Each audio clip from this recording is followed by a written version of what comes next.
Hey everybody, what is going on? I hope you guys are all doing well, and welcome to another tutorial video. In this video, I'll be explaining to you guys how you can add a Google Maps location onto Instagram. So let's get right into it.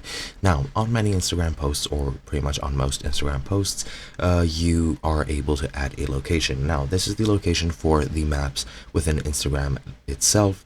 It is, I'm pretty sure, detached from Google Maps, since they are two different companies. Google and Meta own different sort of programs for maps and everything, but you can easily add Google Maps addresses or locations if you just share the link through Instagram.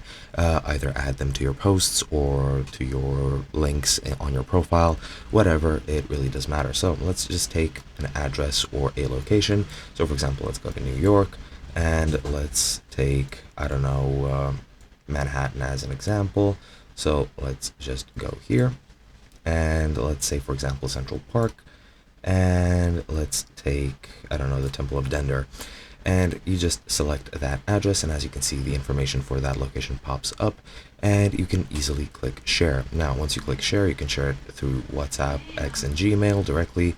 You can also embed a map, however, that is not available for Instagram as far as I'm aware. So you can easily just click here to copy the link, as you can see right over here. You can do the same through the Google Maps app on your mobile phone as well, if you don't want to use it on PC. But pretty much the main way that you can do this is you can just click this, copy the link, and then directly paste it anywhere onto Instagram, and you should be set. And that is pretty much all there is to it. There's really nothing else to add. This is the only way to do this. Hope you guys enjoyed, and I'll be seeing you guys in another video.